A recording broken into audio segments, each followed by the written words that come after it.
اعوذ باللہ من الشیطان الرجیم بسم اللہ الرحمن الرحیم۔ معزز سامعین السلام علیکم۔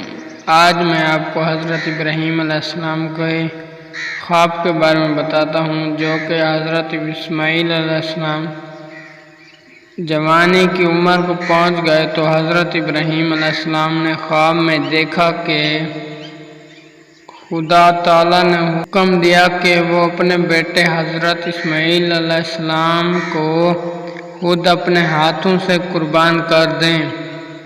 ارشاد خداوندی کی وجہ سے حضرت ابراہیم علیہ السلام اس حکم پر آمادہ ہو گئے اور آ کر حضرت اسماعیل علیہ السلام سے کہا، پیارے بیٹے، میں نے خواب میں دیکھا ہے کہ میں تمہارا سر تن سے جدا کر رہا ہوں، اس بارے میں تمہارا کیا خیال ہے؟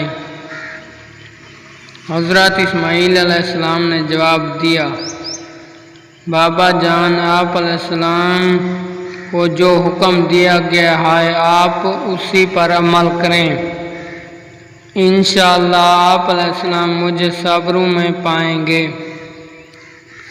حضرت ابراہیم علیہ السلام نے منا کے بیابان میں اپنے عزیز بیٹے کا رخسار زمین پر رکھا اور چھری ہاتھ میں لے لی۔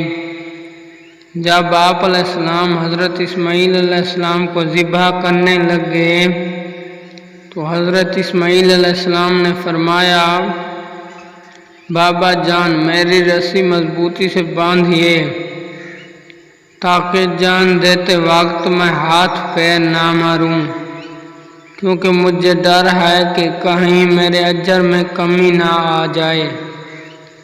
اور آپ علیہ السلام اپنے کپڑے اچھی طرح سنبھالیں، کہیں ایسا نہ ہو کہ میرے خون کے قطرے آپ علیہ السلام کے کپڑوں پر لگ جائیں۔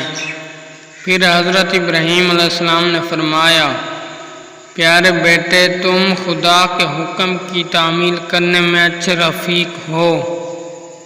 پھر انہوں نے چھری اپنے بیٹے کے گلے پر رکھی اور اسے چلا دیا، لیکن خدا کے حکم سے وہ حضرت اسماعیل علیہ السلام کا گلا کاٹنے سے باز رہی اور حضرت ابراہیم علیہ السلام پر وحی نازل ہوئی، اے ابراہیم علیہ السلام، بلا شبہ تم نے اپنا فرض ادا کر دیا، جو کچھ خواب میں دیکھا تھا اس کے مطابق عمل کیا۔ چنانچہ حضرت ابراہیم علیہ السلام نے اپنے بیٹے کے بجائے اس مینڈھے پر چھری پھیر دی جو اللہ تعالیٰ نے بھیجا تھا۔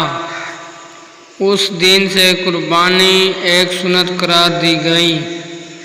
یہی وجہ ہے کہ تمام مسلمان 10 ذی الحج کو جانور کی قربانی دے کر اس سنت کو ادا کرتے ہیں اور اسی قربانی کو عید الاضحیٰ کہتے ہیں۔ والسلام۔